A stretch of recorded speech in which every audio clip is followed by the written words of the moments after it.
In this video, I'm going to talk about doing niche research or niche research the right way.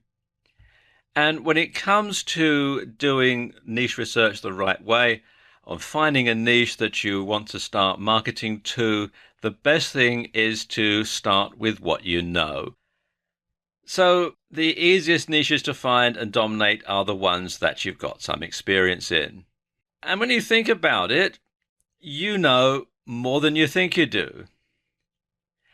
And you've got more experience than you think you have. Everybody does. Everybody has done lots of different things throughout their lives. So you know a lot more than you think you do. And you've more experience than you think you have. Now, when it comes to finding niches, there are basically three broad categories that most niches are going to fall into. And those are work and business, hobbies, and personal life. And just about everything out there could fall into one of these three broad categories. Now let's talk about work and business for a moment. Have you run a business in the past? Are you running one right now? Now, don't count your internet marketing business unless you've been running it for a long time and you've made a ton of money. You really don't want to start going into the IM niche until you really know what you're doing and you really know what you're talking about. If you don't have a business, have you had a job in the past? Are you working in a job right now and internet marketing is perhaps just a sideline venture for you? What jobs have you done in the past? Have you always been in the same career? Have you done other things as well? That's something else that you need to think. Think back to every single job that you've ever done. Because you see, all businesses have certain things in common. They're all going to have similar things that people who are in them, running them, need to know. And each thing that all these businesses have in common is a potential niche, and it's a potential broad niche that can cover lots of different businesses. That said, other things are unique to each business sector.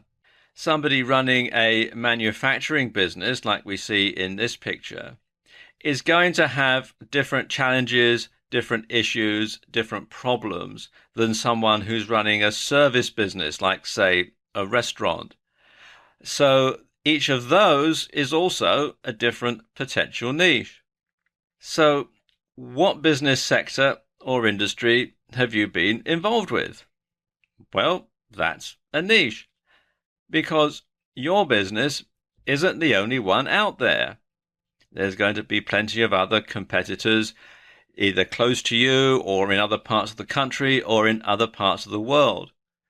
So what do other business owners in your industry want, need, or should know about?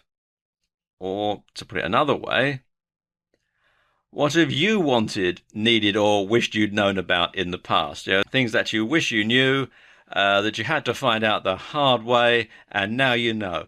Well, that is a niche, that is a potential product, a potential information product to people who are in that niche.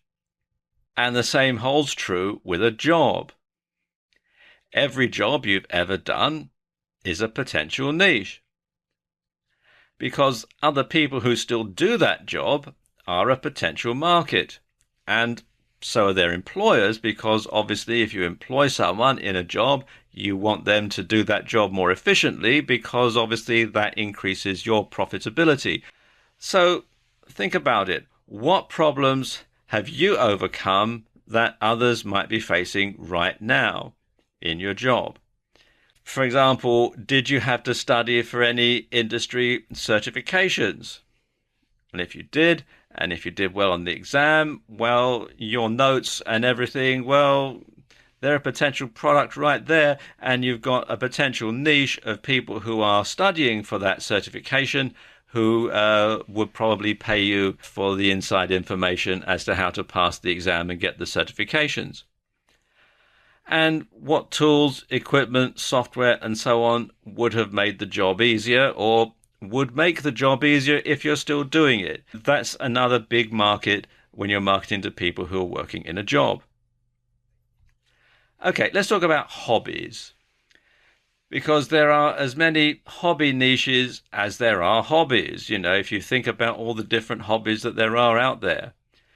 And enthusiasts are often prepared to pay big bucks for the latest piece of equipment or for learning how to do something that's related to their hobby, or for information that will give them the inside edge, particularly if it's something like gaming or some sort of competitive sport. So inside information as to how to get the competitive edge over somebody else is going to be a big market. So ask yourself, do you have a hobby? What is it? What have you just bought, accomplished, or would like to have? And what do you know about it now that you wished you'd known when you first took it up?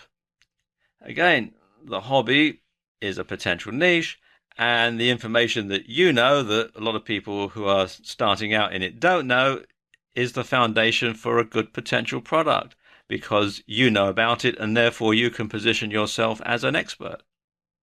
And when it comes to the personal niche, then personal life covers many, many topics and niches. Things like relationships, child rearing, overcoming adversity, things to do with your home. You know, it's practically unlimited. So again, ask yourself, what have you accomplished in your life? What obstacles did you overcome? What are you the most proud of? And how can your experiences benefit others who might be in a similar position? And you don't have to be all philosophical here. It can be something practical. It can be something about hanging wallpaper or how you painted a door. It doesn't have to be, you know, how you rescued your marriage or brought up your kids. It can be anything, any type of subject that's to do with your personal life is a potential niche. Now, once you've decided on a potential niche, and I recommend that you draw up a list of several potential niches, ones which you could easily go into because they're things that you know a lot about, then you need to dive deeper into it. And first and foremost, you want to ask yourself, is it one where people have money to spend?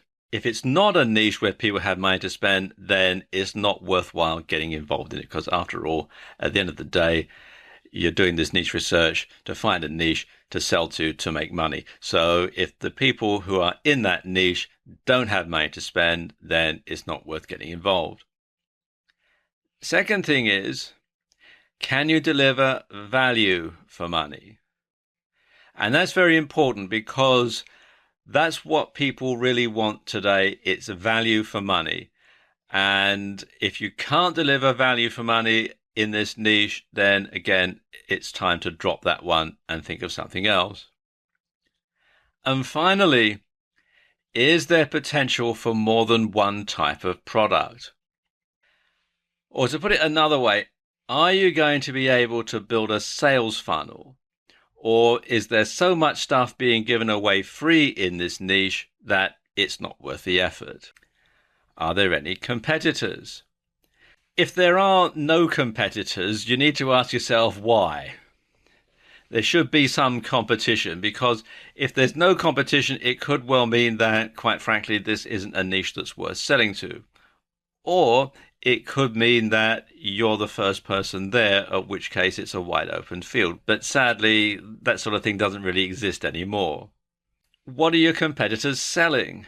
Can you come up with something that's better, cheaper, or higher quality? And also, I could have added here, if you do have competitors and they are selling stuff, is there affiliate programs that you could sign up to so that you could sell the same stuff for them? And finally, do you have what it takes to dominate this niche and become the go-to guy or go-to gal in it? And if it's something that you know about, then there's a good chance that you do, and you can establish yourself as an expert in this niche very, very quickly.